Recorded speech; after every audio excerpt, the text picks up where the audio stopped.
Well, after a 1 week hiatus, we are back. And so is college football that gets going this weekend. I'm Alex, and this is. Will Vandervoort.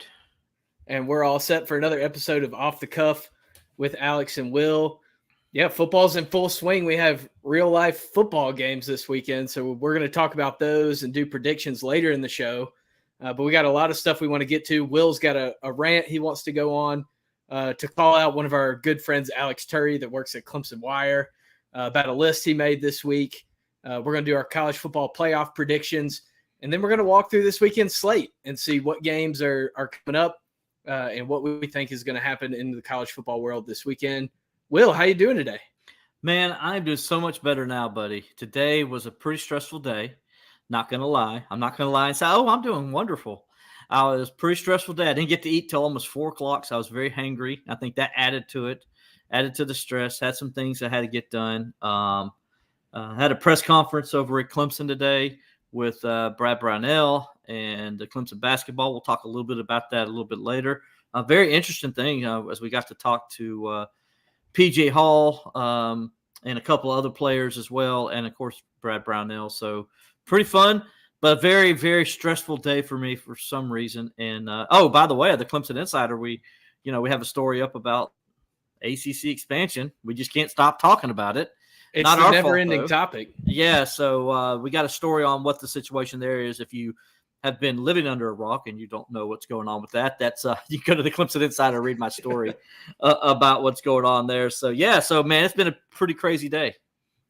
Well, let's go ahead and jump into this. What did you see online today that you wanted to go on a rant about, and then we'll bring Alex Turry in to defend himself? Yeah, Alex Turry, who's with Clemson Wire, the USA Today site, is going to be with us here in just a second. Alex is Alex is a former student worker of mine and worked with us at TCI and does a great job over there. So he calls me up most of the time when it comes to history stuff. He calls me up and says, "Will, I need to run this by you. I need to make sure I'm right and we got this straight. Are you okay with that?" I'm like, "Sure, I'll help you out anyway, man," as you always know. Well, he didn't call me this time. And it's like, this is the one time he should have called me. So I'm going through his list of the helmets, and it's like, okay, that's cool. That's cool. We're going through, and I'm looking through them. And we get to 1970 to 1976, and it's gone. There's nothing there. And I'm like, so what happened to those 6 years? It was only 1970 was only the most important time in Clemson athletics when it came to a certain logo. And, that logo turned 53 years old in July. And all of a sudden, my boy didn't have anything on it and nothing. And so we're going to have to educate him why that was an important time period. So you can bring him on right now. Well, Alex Turry, what say you about your list of helmets and the attack that you're dealing with from the old fuddy-duddy in the room? So I was racking my brain thinking about what he could have possibly been coming at me at. Thankfully, this is the easiest one for me. So I didn't have much access to Clemson football from that time. And I was just going through tabs, like taking out pictures. I spoke to Brian. He said, "That's fine. Do that." They didn't have anything. I couldn't find one helmet. So I didn't know what to do. I was just like. So, I understand that if you didn't have somebody who maybe, wrote a history book about, Clemson football and kind of knows like where to go to maybe find stuff and look for stuff, He's pulling out the credentials. By the way, if you want to, Alex, this is a book. You can go online. You can go to Amazon.com if you want to. You can go to thehistorypress.com either and get the book.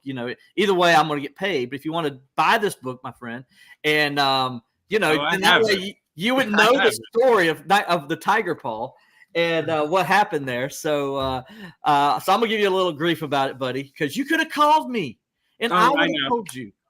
That's the thing, that project, I don't know why I didn't call you, because it wasn't me going about when I go over the top rosters, for example, like the players where I'm saying Isaiah Simmons should be a starting linebacker over an opposing elder player. That's the stuff I call you for, because, let's be real. I was not around during those times. I wasn't even – You weren't around in 1970, Alex? I wish I was. Sounds like a great time to be around. Will, guys, you weren't even around. I wasn't around in 1970, but I still know the history. Yeah. And but I'm giving you a hard time. But I'm going to say 2 words to you, and this is why you shouldn't been able to find what you're looking for. Benny Cunningham. All-American, 1974. He came to Clemson in 1972. Benny wore that helmet that you're missing. And there's pictures online. If you just Google Benny Cunningham, Clemson, you'll see him in that helmet wearing the number 85 jersey. So there is something out there for you. Don't I have to worry about copyright stuff with that? Isn't that well, it's a Clemson picture. It's a Clemson picture, so you could get same way you did before. You get Brian Hennessy to just give you permission, and you'd be able to use it. So now you know for next time, Alex. Now you know for next time. So I'll edit that. That's an evergreen, so I could go right in, put that in, and there you go. Now I'm going to tell you this. Will Vandervoort requested. Yeah, please do, and I'll tell you the story. All right, so now you know. So in 1970, the Tiger Paw was born in July 19th, 1970. The reason for it was because, as we all know, Coach Howard coached at Clemson for 30 years. So R.C. Edwards, who was the president of Clemson University at the time, he wanted to do something different to kind of change. He felt like if Coach Howard was retiring, this was a new era in Clemson athletics and especially Clemson football. And he's like, this is an opportunity for not only the football team to get a new look and new image, but also the university. So he went and got this advertising firm out of Greenville to try to track down like different ways they could extinguish themselves from other schools that used the Tiger nickname. And so it came to, they came first with them with this trail of tiger paws. Like it was like this tiger had done something, and you just see these paws going up. Well, Mr. Edwards liked the paws idea. He just didn't like the whole. He's like, we need to kind of that's too much. We need to just kind of bring it to just one thing. So what they did is they went to, I believe, the Chicago. I'm trying to think in my head, but like basically the Smithsonian up in Chicago, and they went and got a mole. A real live mole of the tiger paw that was sitting up there. And that's why the tiger paw, if you notice in the logo, it's got that little cut at the bottom. Well, that's why it's a Clemson tiger paw, because Clemson is the only one that has that kind of paw. That's because the tiger got damaged, did something where it wounded. And that's what left that scar on its pad. And so Clemson liked it. Mr. Edwards liked it. And they adopted the tiger paw. Started putting it in the regular masthead of their letterheads and things of that nature. And then, and of course, put it on the helmet. And on the helmet, it was a tiger paw, gigantic tiger paw, be bigger than Alex's head. Okay. Just a gigantic tiger paw on the helmet with one solid white stripe going down.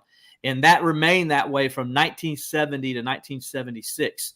And in 1977, as you documented, then they go to the purple stripes with the white stripe on the orange helmet and the tiger paw.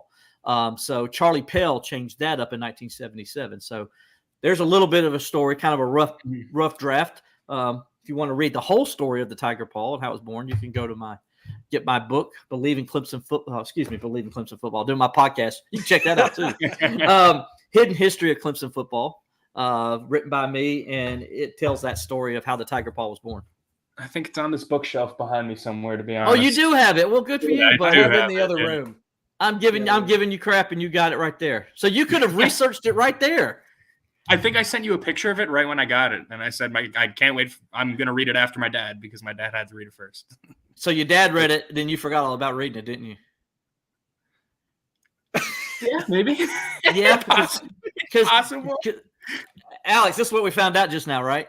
He didn't read it because if he would have read it, he would have known that 1970, and he would have been able to go look for the helmet, probably found Benny Cunningham. It's crazy what research will do for you.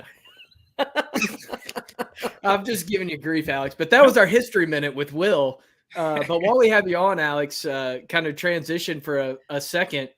The last week or so, the Clemson players and coaches have been very upfront about what their goals are this season and saying some things that maybe we haven't heard Clemson players and coaches say as much in years past. Will wrote a story about it this week about how the players and coaches are talking about wanting to win a national title. So what do you think about the Clemson players and coaches being so upfront about their big goal this season? I love it personally. I think it's something they should be doing. Just kind of remind people the hype around Florida State right now. Don't get me wrong. I'm not going to come out here and say Florida State's not a good team. They're a great football team.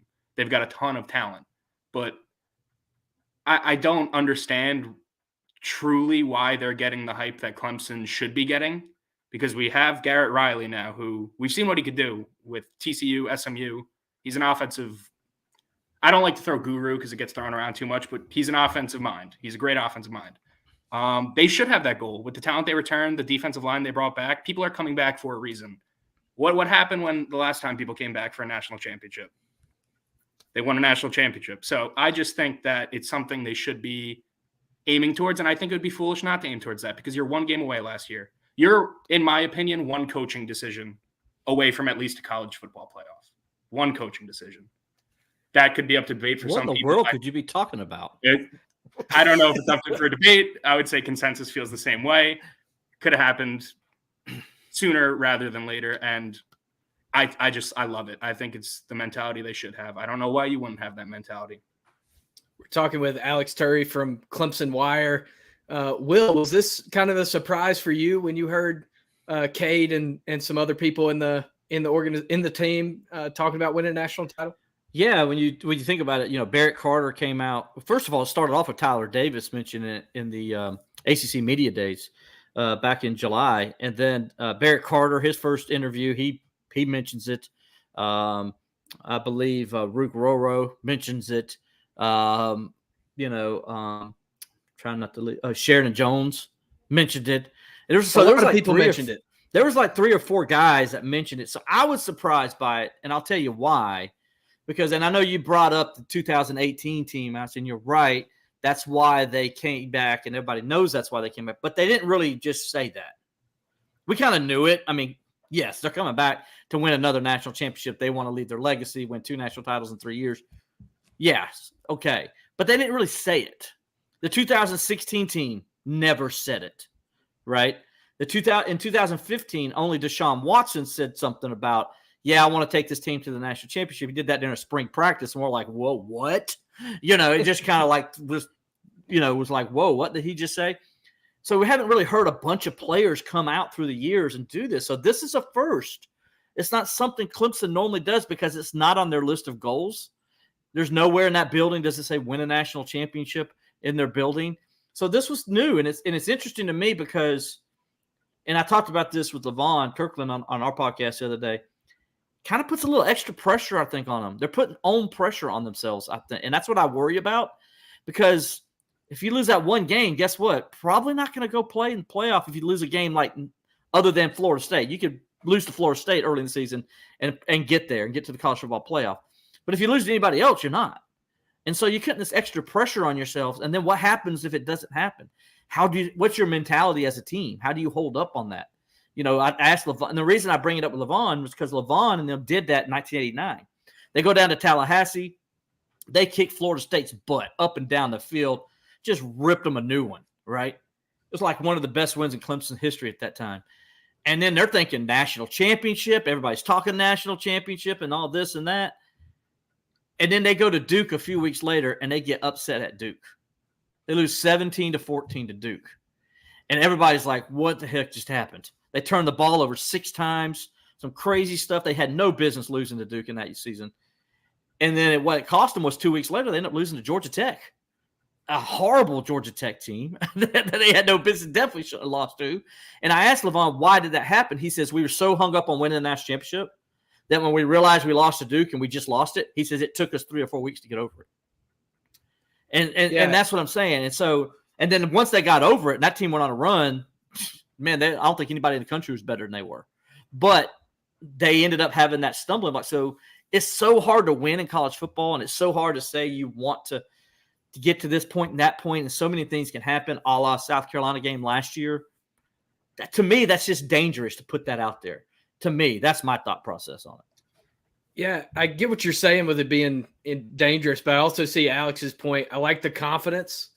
I like the fact that these guys aren't hiding from what the expectation surrounding the program has become. I mean, Dabo's even said it that since 2013, every class that's come to Clemson has won a national title. And this group, the clock's ticking on them. So I get not wanting to hide from the expectations. I also understand the pressure aspect. But it seems like, this team maybe has a little bit different mindset than the last couple years. Maybe so, but also understand when Dabo said that, the clock is ticking, that was supposed to not be – I don't think that was supposed to get out there. Me and you both know, Alex, Dabo talks to his team. Did Dabo ever tell the 2018 team they weren't going to win a national championship? I bet you he did. He didn't do it publicly, though. And same thing with those other teams.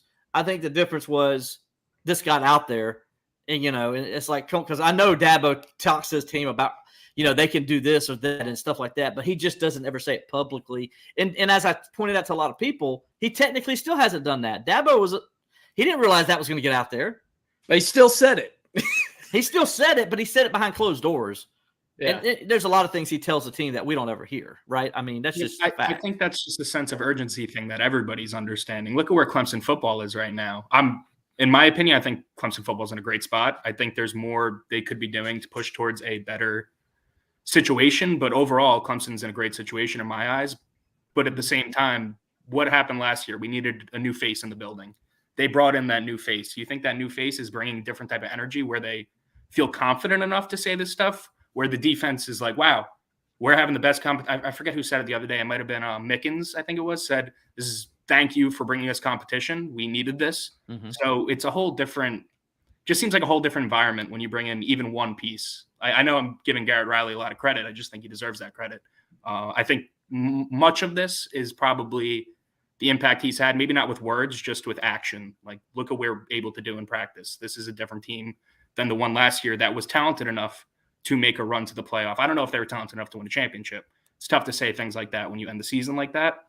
But they were, like we said, one game away from a college football playoff. Anything's possible at that point. You watch Michigan versus TCU. I've had this conversation with people. There's no reason that Clemson technically couldn't have competed for a national title.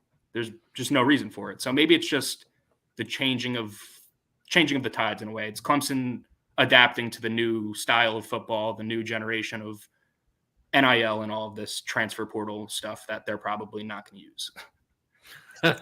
well, it's their adaptation to it. It's like, we're not going to go fully in, but we'll budge. And don't break. They'll bend. They won't break. Now they're using the NIL. Let's don't make sure. Well, the NIL. I'm talking more transfer portal. Yeah, the transfer portal I give you, and I still think Dabo will use it when he needs to, and I think he's still, and I think and we're going to talk about in a little bit later though, and but I think it's Clemson versus Florida State this year is a great equalizer, if you will, to see transfer portal versus high school recruiting culture. Mm-hmm. And so this game is going to be that game. And that's why I'm kind of interested in it. In a way, I want Clemson to win it, because if they don't, I want Clemson to win it anyway, obviously. But, I want them to really win this one, because if they don't, can't you hear the people coming out of the woodworks? Well, if we had a Wilson like they have a Wilson, And maybe rightfully so, though. Mm-hmm. If this is the matchup of Dabo's style of football versus using the transfer portal, maybe those comments would be justified if Florida State goes on the road and beats Clemson. Well, it's kind of hard to say that it wouldn't be justified if that did happen. Maybe I don't know if it justifies it as much as it probably just talks about how you can build a culture still that way too. And so I think that's kind of what it is, because I'm under the impression, and this is what I think about with Florida State, and I don't want to get too much into, because I know, Alex, we're going to talk about it later, but I'm under the impression, like, if you build your program off the transfer portal, it reminds me of a time when people used to build their programs off of JUCOs, a la Mississippi State in the 1990s and stuff like that. It's good for like a year or two, but then it falls flat on your face. And I look at Michigan State as a great example of that. Michigan State a couple years ago, transfer portal, all these guys come in, they win a couple games they weren't supposed to, boom, they were off and going, and they were a great story. Then they were supposed to be pretty good last year. What happened? They lost a couple games they weren't supposed to, and guess what? Their culture wasn't ready for that, and they just pooped. They went down the toilet. That's what I worry about with Florida State. Let's say LSU goes into Orlando and just hands them one. And I'm telling you, Brian Kelly is a better coach than Mike Norvell. I'm saying that right now. Yeah, and the personnel matches up too. And it's a good matchup for LSU. What if LSU goes in there and lays the wood on them? and beats them by 3 or 4 touchdowns. And this is supposed to be a great Florida State team. How does Florida State handle that? We'll find out when they come to Death Valley in a few weeks after that. But how does their culture handle that? That's what I want to see. I'm almost want LSU to go in there and just beat the snot out of them so I can see what they do, because I think it'll be a great experiment, if you will, where we can all kind of write down the data and see what happens. I'm kind of anxious for it because right now, because of what happened at Michigan State, because of what I know using the JUCO route, how people did it, I just got a feeling Florida State, if they lose that game, will fall on their face a little bit. Not totally, because we'll talk about that, but a little bit. Yeah, well, this is Alex Turry from the Clemson Wire that's joining us right here. Alex, any final thoughts? I know you probably got other things to do today. Maybe you got a hot date or something. I know you took a shower before. He took a shower before he came on. I got to present myself well. The last thing with the transfer portal. You see us too? That was a dodge. That was a non-denial denial. It was. Listen, you guys know me well. Do you think I'm going on a date? You tell me. I'll leave that up for you. I got a good idea what you might be doing after you get off. Yes. Okay. I know you do. And that's the thing that always scares me. That's what scared me about coming in here. I'm like, Will knows me way too well for me to be able to come in here without knowing. But the one thing I want to say about the transfer portal before we get out of that, this bugged me. I know we're talking about Florida State. They went all in on the transfer portal, fully all in. Not that they're not doing a great job recruiting. They're still bringing in recruits. Right. You can see it in this class. They're bringing in great recruits. The thing about that is what's the pain? Like a Paul Tyson, I get it. We bring that in. That's fine. What's the pain about bringing somebody in who can actually contribute? And you don't go in and dive and rip from like poach in a way. Ollie Jennings is the person I keep thinking about, transferred to Virginia Tech from Old Dominion. He's incredible. You watch his tape. He's as crisp of a route runner as you'll find. He's going to get open. He's going to get yards. And I see him go to Virginia Tech, which no disrespect to Virginia Tech. It was the opposite of if you can't beat them, join them. If you can beat them, why not go help them out? So I'm going to go ahead and answer your question, though, before you talk about that, because you're talking about a wide receiver, and everybody's like, oh, why don't we get a wide receiver? You heard this guy named Tyler Brown? So, again, I think – I'm telling you, my friend, this is not Dabo Sweeney talking. This is not, Garrett Riley talking. This isn't his teammates talking. People that I've talked to that have gone to practice are like, oh, my gosh, this kid is for real. So the thing I say to that is we've heard that out of Clemson camp many times, and I don't doubt it. I believe it. Trust me, I believe it. That's why the last time we heard that was a guy like this was talked up was like this. Adam Randall was talked up like this. Randall, dude, he got a torn ACL. It's not like he was a bum. I'm not saying he's a bum. I think he's gonna have a breakout year. You can't be tearing your ACL. What's wrong with that guy? My gosh, throw him under the bus. He tore his ACL. What a maroon. Will, what I'm saying is there's a difference between a freshman who's coming in and can prove themselves that I don't doubt has talent, that I believe will be good, and a proven player in a season where Clemson needs to prove it. This guy can come in and this guy. Let me tell you this much. Immediate value. Let me tell you this much. I think that's something that they. I knew having Alex Turry on here would get us off the cuff. Yes, it would. Let me tell you this much, Alex. Alex, let me tell you this much. Okay. Dabo told us about this guy named Sammy Watkins. And first of all, he told us about this guy named Newcock, who I already knew about. But, talk about how pretty good he was going to be. I think he was right. Talk about this guy named Sammy Watkins. And, oh, my gosh, y'all guys, wait till you see this guy. I think he was right. He told us about this guy named Mike Williams. And oh, my gosh, what an unbelievable freak this guy is. I think he was right. He told us about this guy, Hunter Renfrow. It even opened up practices so we could come see him play. He was right.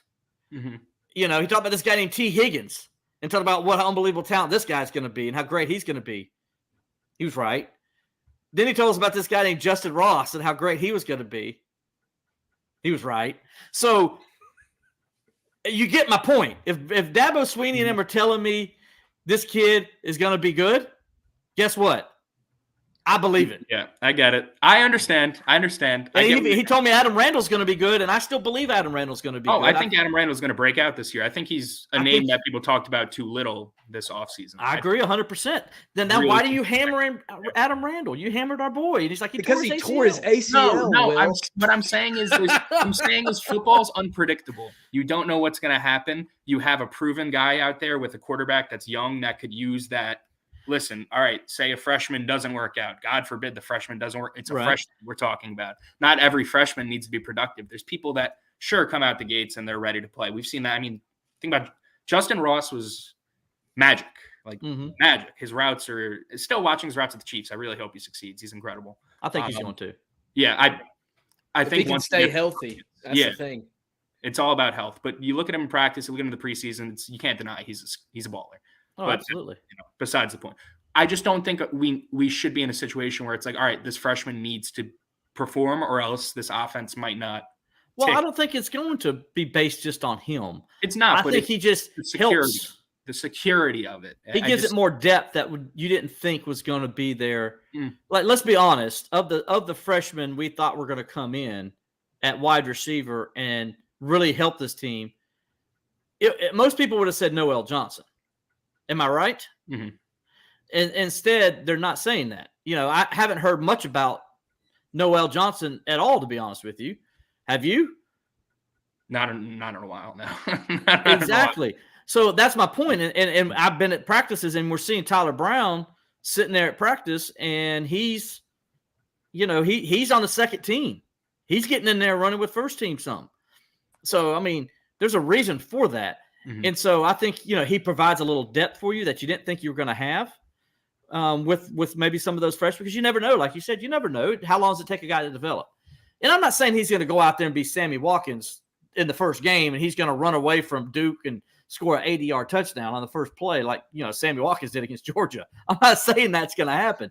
I'm just saying you're hearing too much good things. And so I think this is when we go back to our original point, when you look at why Dabo didn't bring in a wide receiver from the transfer portal, I think he's one of the reasons why. And Dabo's looking at it and said, why am I going to go get somebody out of the transfer portal that I don't know? There's a reason why he's in the transfer portal, which is a good point Dabo makes. There's a reason why you're in the transfer portal. You're tired of playing football at Old Dominion. Maybe it's something like that. Maybe there's something else. We don't know, but there's a reason why you go in. Yeah. Whereas as a kid who's in high school, this kid wants to come to Clemson now. He's ready to go. He wants to be here, and he's got the skills to do it. We just got to coach him up. And I'm going to lean on Dabo with that and say, hey, I'm going to trust Dabo because he hadn't been wrong before. I mean, he's been right more times than not, and I'm going to give him the benefit of the doubt. Valid. I disagree slightly, but I understand where you're coming from, and it's tough to argue against it because the proof's there. Like you said. The proof's in the pudding. We've seen it. And because Will tends to not let people get a word in an argument. That's another key point. I'm not going to Alex nor deny. Thank you for joining. He's not going to confirm or deny that either. Another non-denial denial. Well, we'll let Alex get to whatever his plans are that he has for this evening. This is Alex Turry from the Clemson Wire. Thank you for joining us. Thanks, Alex. Check out his work on. And by the way, Alex, you're good. Clemson Wire. Yeah, you're a good sport, buddy, for coming on. And of course, I appreciate you guys. Great to see you. Of course. You got to come on another time and talk some more football with us, man. It was fun. Anytime. I have some crazy takes about. Maybe we can get your mortal locks of the week back in action. You know what? Maybe that's something we can do, Alex. Let's think if you about guys that. want to do that, I have one for you right now. Yes. Cade Klubnik Cade Klubnik went from 9th to 5th in Heisman odds over the span of the last 2 months. Hammer his passing over prop. Hammer it. Okay. If you want to lock, he is throwing for over 3,000 yards. So what I was about to say, what's the number there? 3,000? I saw the New York Post did something on it. They said they had it at like 30-50. I didn't even realize it was that low. Okay. In my eyes, that's incredibly low for a Heisman caliber quarterback. If you want to, I love that play. I love it. All right. There you go. You heard it here first. If you want to win some money, take Klubnik's over on the passing yards. Thank you, Alex. Appreciate your time. Of course. Have a good one, boys. Thanks, buddy. Always good to have Alex Turry on. He's always got something crazy to say that gets you riled up. It doesn't take much to get you riled up, mind you, but he has a way of pushing the right buttons. He does. And if he mentioned the Steelers, we'd still be talking, as you know. So the good thing that he didn't do that. But no, he's great, man.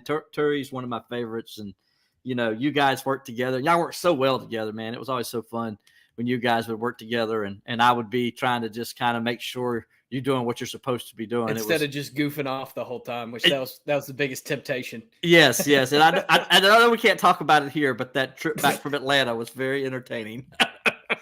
Yeah, Will started that one off on a bang on getting onto the interstate. You know how Atlanta drivers can be, and that'll fire anybody up, but especially Will.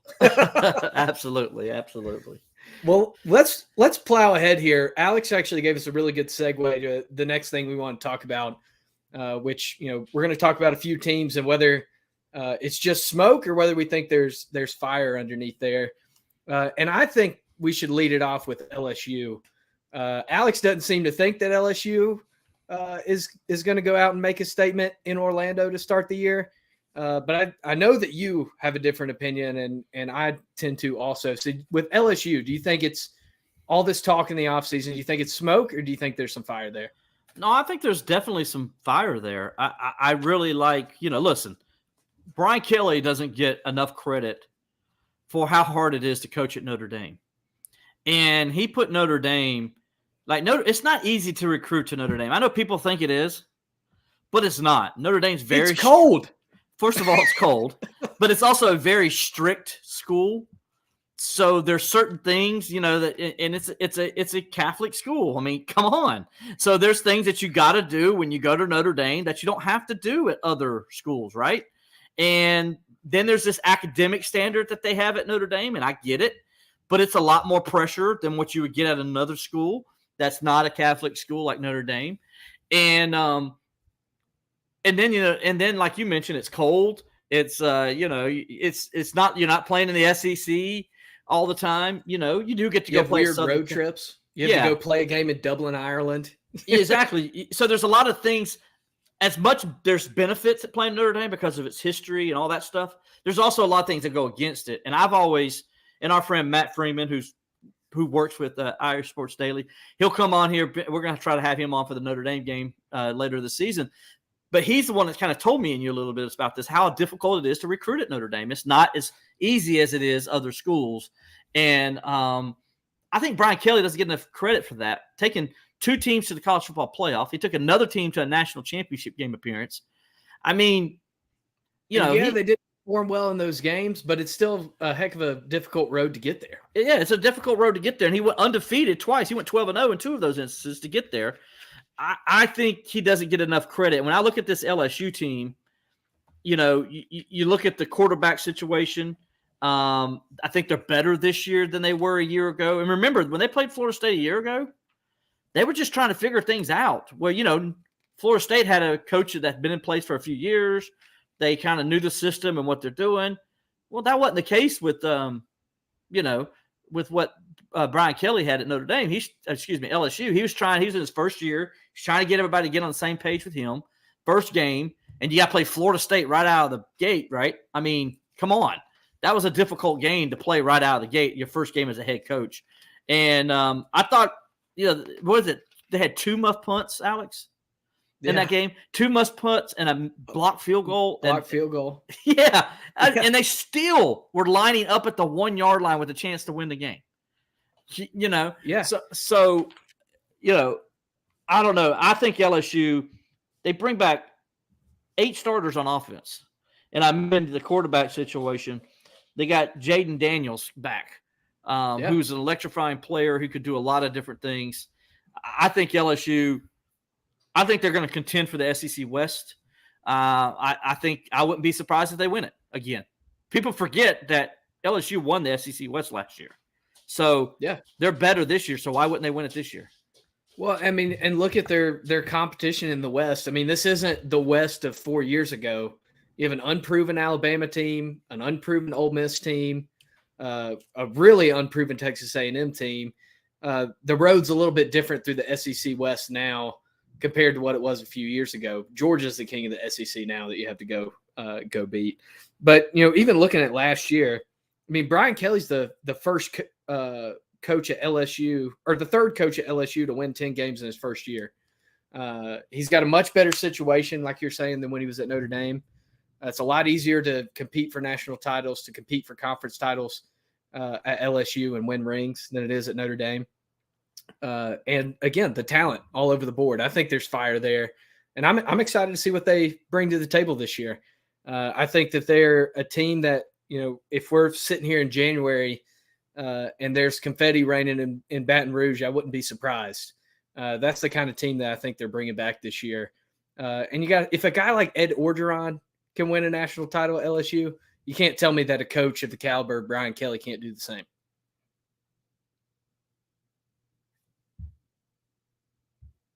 Will, I think you're muted. I agree 100%. That's what I was saying. And so, yeah, I think they got a chance to do to be that team in the West and in the SEC and get to – and if you get there, if you're undefeated or you got one loss and you beat Georgia in the SEC championship game, now they're in the college football playoff and, they might be a 2-loss team in the college football playoff. I mean, I can see it. Their schedule's that good, and I think they're that good of a football team that if they beat Florida State, and let's say they slip up and lose to Alabama or Auburn somewhere down the line, but still make it to Atlanta, and they lose to Georgia, I wouldn't be surprised to see them get in as a 2-loss team. Yeah, no, I wouldn't either. And I think it probably helps them for all of the attention in the SEC to be on, can Georgia win 3 straight national championships and do something that hasn't been done in 80 years or whatever. I think that helps LSU that they're able to kind of enter the season with the chip on their shoulder. Know that we had a successful season last year. We were able to take a massive leap forward, and I'm kind of excited to see what happens when they match up in Orlando with Florida State. Let's just go ahead and talk about Florida State. Is it just smoke or is it fire? I mean, they were ranked ahead of Clemson at the end of the year last year, despite losing to them at home in a game that was closer on paper than it was in real life. They enter in the year as the highest ranked team in the ACC and the coaches and the AP poll. Is it smoke or is it fire? Or are we just going to have to wait and see? I mean, we're going to have to wait and see with everybody, but do you think it's smoke or fire? I think it's smoldering. No, it's like you go to Yellowstone and you see the bubbles coming up. Right. From it's the just gases smoldering. underground. And what I mean by that is I don't think there's fire that Florida State's a national championship contender. I don't believe they are. I think they are a very good football team, though. And so when I was saying earlier, and that's why I said earlier when we were talking about this with Alex Turry, that I didn't think Florida State would be able to I want to see how they handle, failure if they get to that point. And what do they do in that culture, right? So that's what I'm interested in, Alex, is to see what they do. But I think the main thing with them is, I think they can win 9 games, worst case scenario. I could see them being 10-2 and play Clemson again in the championship game. So I can see those things, but I don't think they have the depth and the total depth of the roster to contend for a national championship at this point. I think they're getting close. I think they got a good quarterback. I think probably you can argue the best quarterback in the ACC. I have no problems with that. I think they got some great wide receivers. I think their defensive front is legit. But there's some other holes, as every team does, that I think cause me concern. When I look at them and compare it to Clemson, like I look at their top 22 and I say, okay, their top 22, you can make it arguments better than Clemson's top 22. And I don't think anybody's going to argue that. But when you look at their top 44, it's not even close. Right. Clemson's way deeper. Clemson's got the better overall roster. And that's when you're talking about national championship contender, generally that comes into play. Yeah, no, I'm 100% with you. To argue that they're one of the most talented teams in the country, there's absolutely fire to that. They are individual talent. They have one of the most talented rosters in the nation. I don't think there's any question about that. But when you put all those individual pieces together, what's going to happen? And we don't know that yet. We're not sure what we're going to get from Florida State. We don't know if they're going to come out and compete the way that people think they will for a national title, or if they're going to have to go through some growing pains with this transfer portal. That's why I'm, again, so excited to see that Clemson-Florida State game, is to see what happens when those two ideologies meet on the field. And another part of this that people aren't talking about as much is how difficult Florida State's schedule is. It doesn't seem to be getting enough talk that these guys have a difficult road if they want to make it to the ACC championship, if they want to win an ACC championship, much less get to the college football playoff. They still have to go to Pitt. They got to play a neutral site. It is in Orlando, but a neutral site game against LSU. They traveled. They're going to fill up half that stadium. And they have to play Clemson on the road. as well. So they got a tough road if they want to get to that standard that people are putting them at in the preseason. Totally agree. And it's going to be interesting to see how that first game, what happens, and then how they handle it from that point. And then the second game, I mean, a couple weeks later when they come to Clemson, if they're 3-0 or 2-1 trying to salvage and not go to 2-2 and know their national championships, if they lose to Clemson, their national championships are done. So it'll be interesting to see how that team responds to some adversity if it happens. And that's what I'm waiting on. That's the only thing that's holding me from saying Florida State's got fire. There's two more teams I want to talk about in this segment. Let's go to the West Coast. The last year, as we know it, in the Pac-12. What do you think about Southern Cal and what they're going to bring to the table? Obviously, they have a Heisman Trophy quarterback in Caleb Williams. They have some good pieces coming back. They've added some good pieces. Another year of Lincoln Riley. Do you think that there's that it's just smoke, or do you think there's fire that USC can be a national championship contender? I mean, people, I think, are overlooking the fact of how their season ended last year. I mean, they lost to Tulane in a high-profile bowl game. So do you think it's smoke or fire with USC? Well, they added some pieces, as you mentioned, with the transfer portal and stuff like that again. And they did some, in recruiting as well. Because Southern Cal, you can recruit to Southern Cal, let's be honest. And what kid wouldn't want to go live in L.A.? Exactly. So I think here, when I look at them and I look at their roster, what concerns me about Southern Cal is the same thing that concerned me when Lincoln Riley was at Oklahoma. Defense.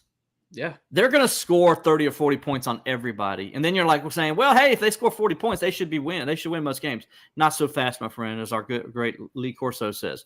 Because they're so bad on defense. And we saw that against Tulane, right?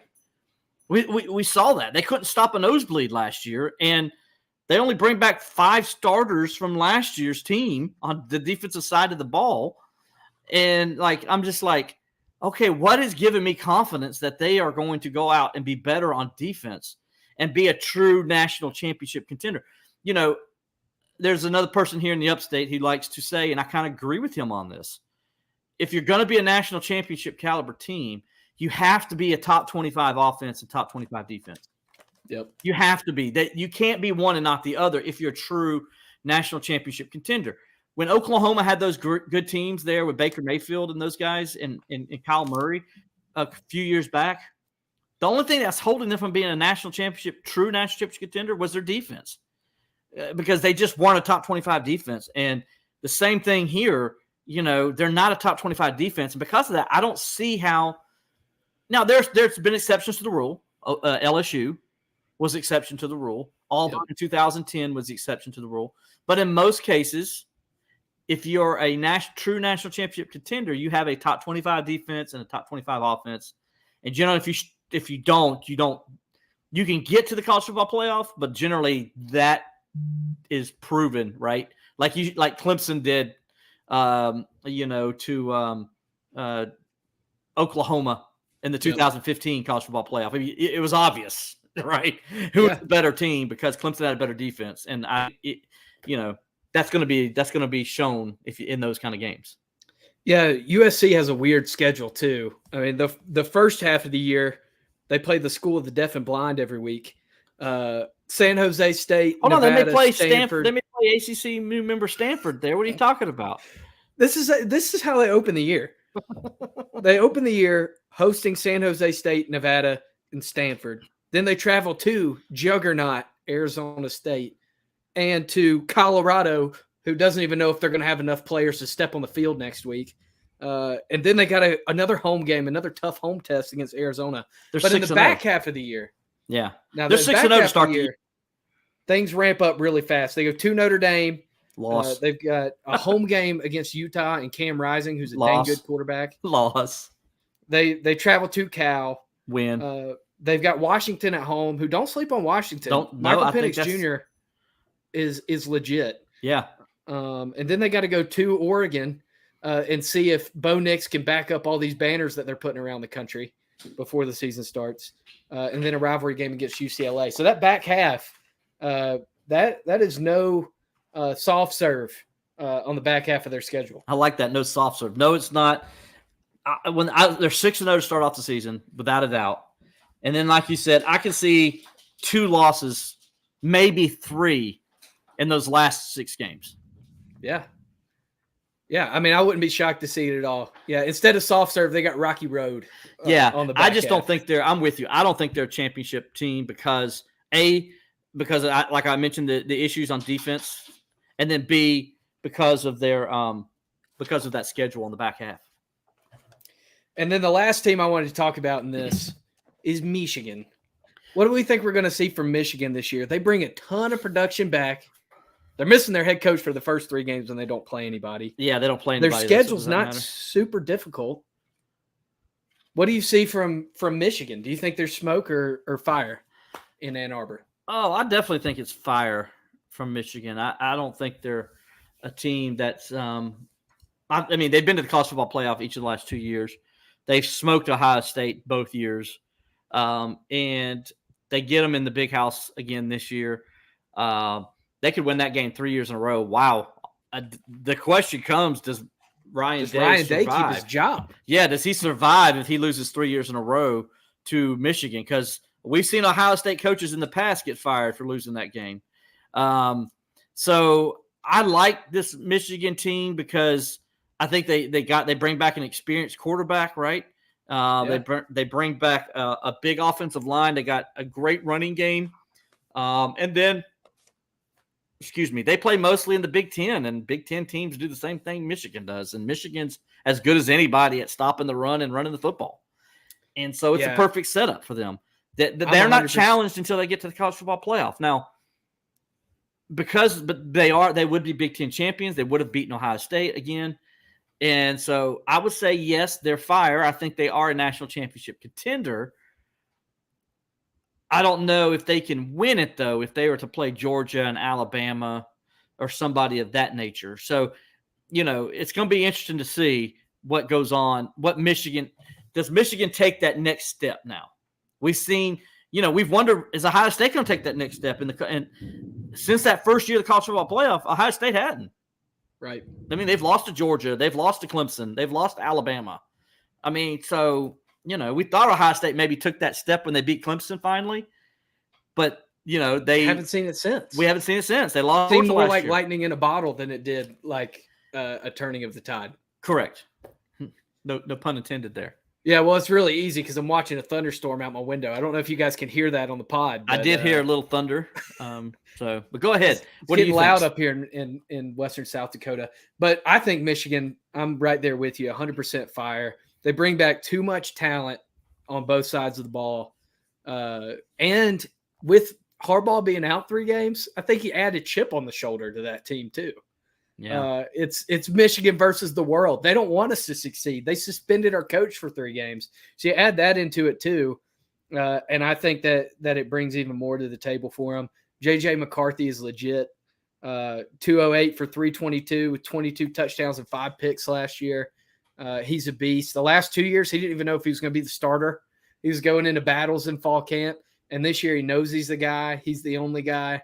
And I think we're going to see him elevate to that level of being one of the best players in college football.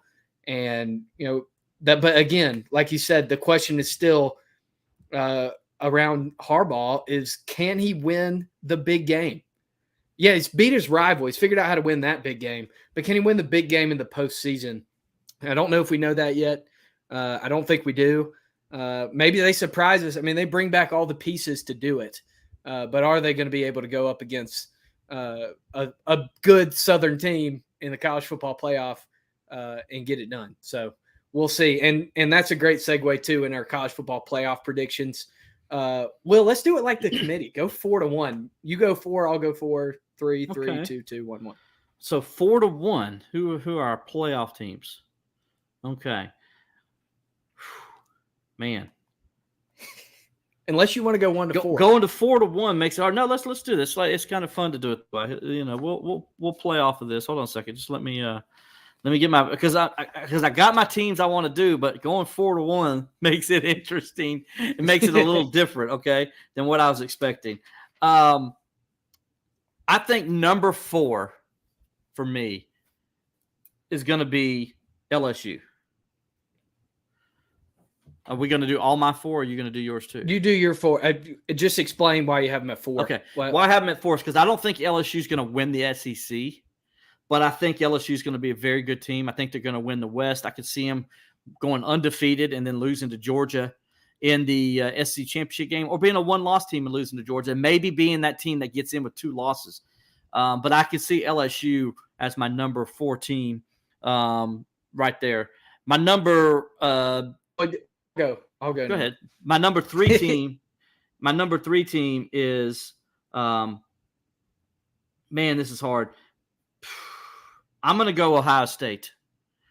Because I don't really see – I see one game that could give Ohio State fits in the regular season before Michigan, and that's Notre Dame.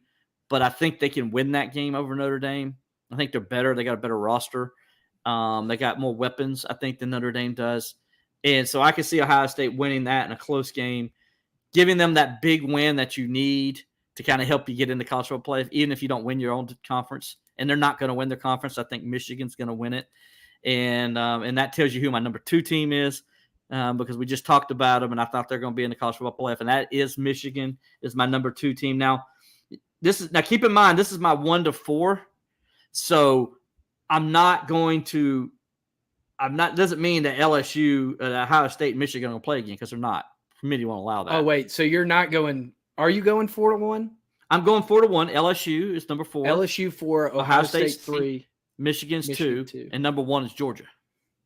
And the reason Georgia's number 1 is for just what I just said about LSU. I think they go undefeated. Georgia's got the easiest schedule in America.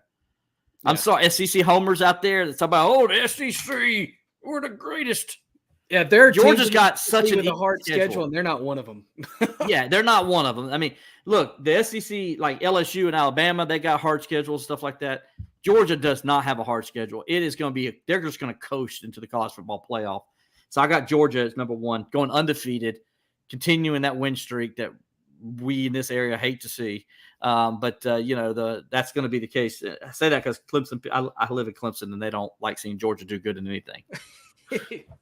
Well, we do have some differences. It seems like you think that we're already in the era that's going to be just the SEC and the Big Ten competing for titles. It is what it is, my friend.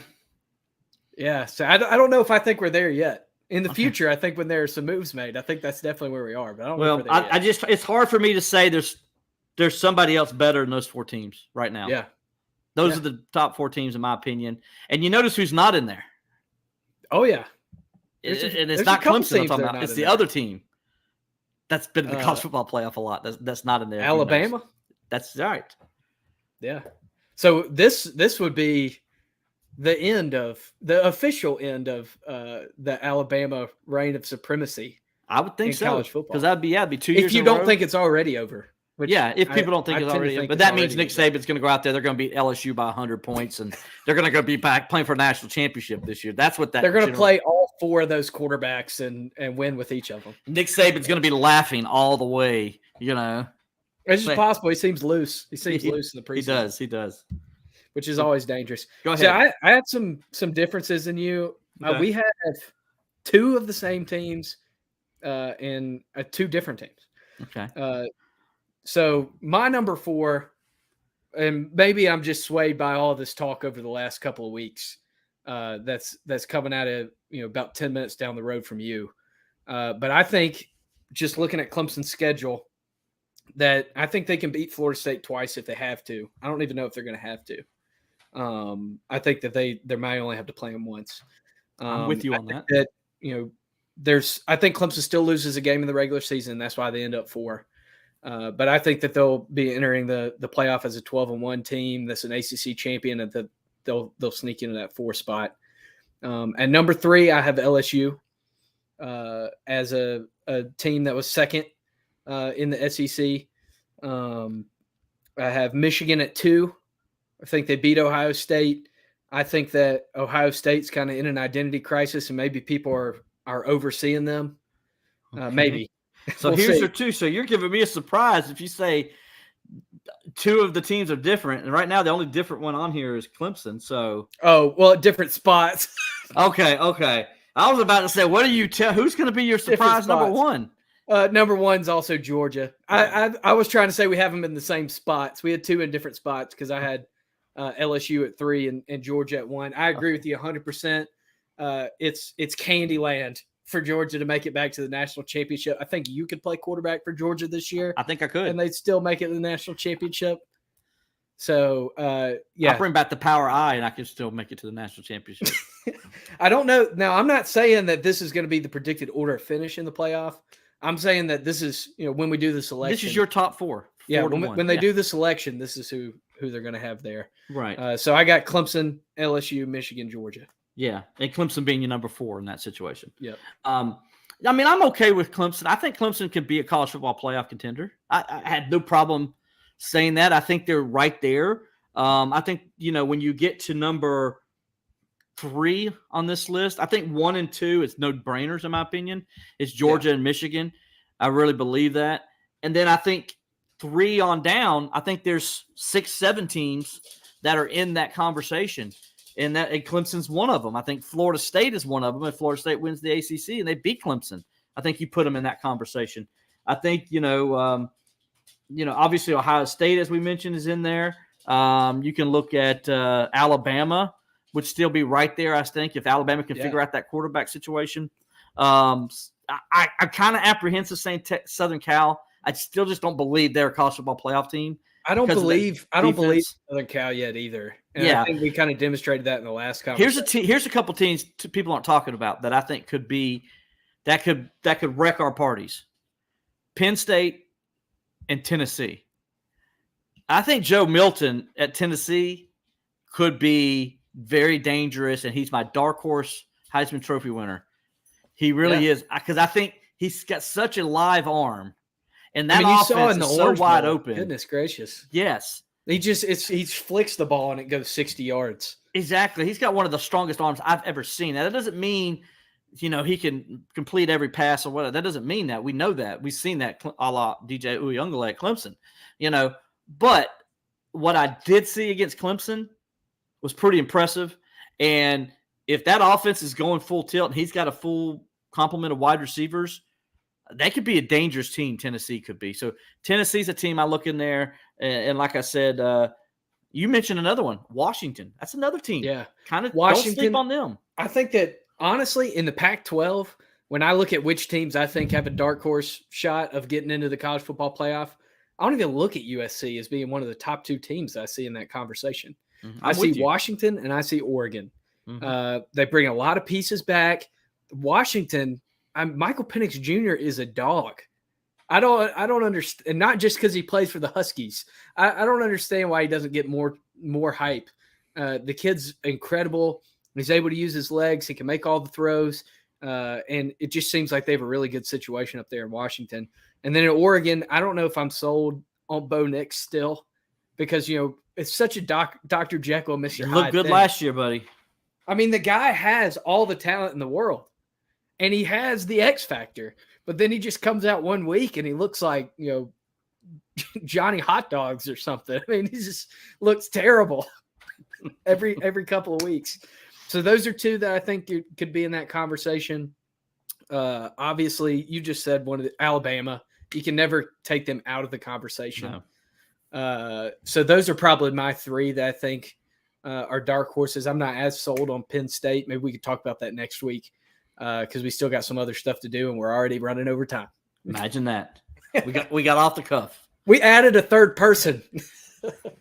Well, let's do our pick 6, and we're going to do this every week. We're going to pick 6 games around the country, and we're going to give our predictions based on the spread. We have 7 games this weekend, so there was temptation to do all 7, but I didn't want to break the rule before we even started. It's a pick 6, but you got to kick the extra point. Well, let's do 6 of them, and I'm going by the time of the game. I've got these in Eastern time. As difficult as that was for me to add 2 hours from the Mountain time zone. But let's start out with Navy and Notre Dame in Dublin, Ireland, at 2:30 o'clock here on the East Coast. Did you just say 2:30 o'clock? I'm over an hour. My brain's gone. At 2:30 in Dublin, Notre Dame with the points would be 20.5. Mm-hmm. So do you think Notre Dame covers or not? Yeah, I'll take Notre Dame minus the 20.5. I think they just got too much. Navy I don't think it's going to be a very good football team at all this year. The triple option's gone in college football because of the rule changes.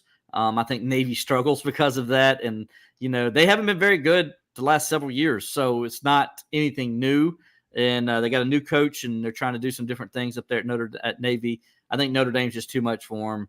The Irish are playing in front of their people, and I just think it's gonna be a good time for those over there in Dublin, Ireland. They're gonna hold mass before the game, I think, over there in Dublin. Yeah, I don't know if Notre Dame's. I think Notre Dame's gonna beat them convincingly. Mm-hmm. I don't know if they cover because it's week 0 and because you had a long flight. So I think they win by 20. You're gonna take take Navy plus the 20.5. Okay. Yeah, I'll take Navy plus the 20.5, just because I think it's going to take Notre Dame some time to get out of the gate, and then this early without having as much preparation, I think you're not going to be trying to score 1 million points in Ireland. So the second game, we've got UTEP at Jacksonville State. UTEP a 1.5 point favorite for a 5:30 game on Saturday, dude, on the East Coast. Who are you taking? Dude, it's going to be like 144 degrees on that turf that afternoon. I mean, you're talking about 4:30 in the afternoon there in Jackson, Mississippi. It is going to be a mess, dude. I don't know if you've ever been to Jackson, Mississippi. I have. It's not fun. My friend, she's going over there.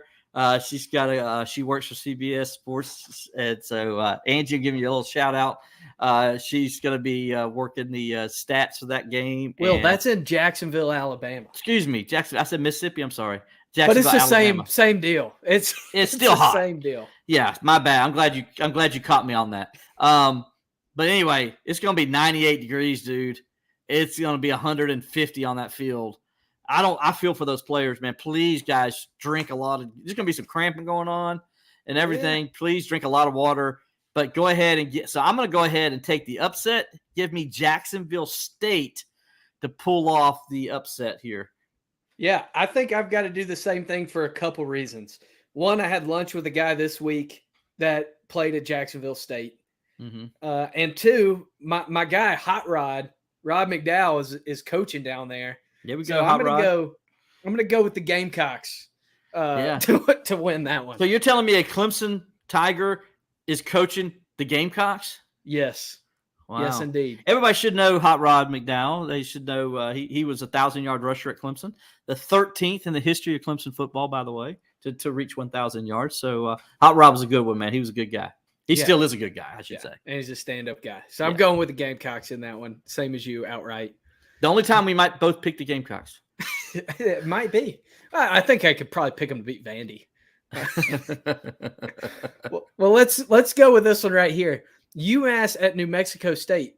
New Mexico State, a touchdown favorite at home at 7:00 on Saturday.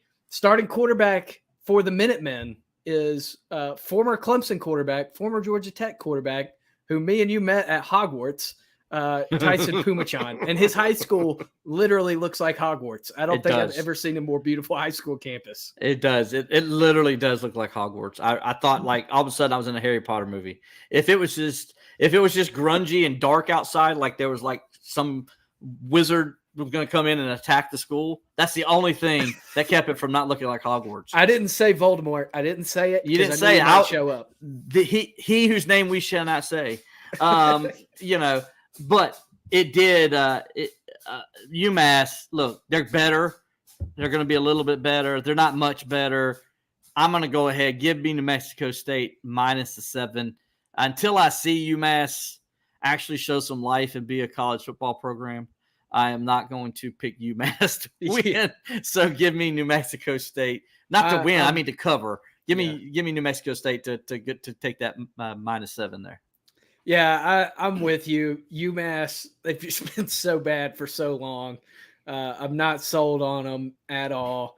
Tyson Pumachan, is a good thing that he can use his legs because he's going to be running for his life against that smothering Aggies defense. So I'm going to take New Mexico State to cover also.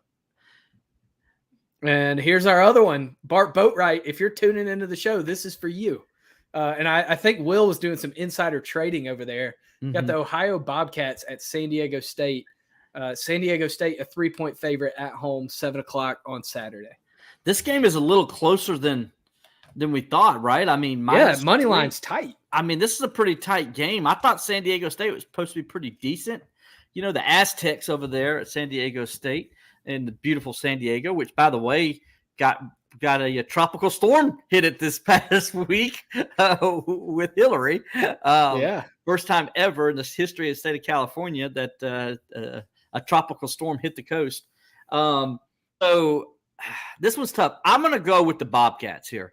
I think I'm going to take them straight up to win this game. I think going out on the West Coast, having a little bowl party before you start the season, if you will, not going to San Diego, I think he's going to get them up, get them inspired. I think they go out there and pull off the upset. So maybe that'll be a fun game to watch Saturday night with Bart Boatwright, So the Fighting Boatwrights go down and take down the Aztecs.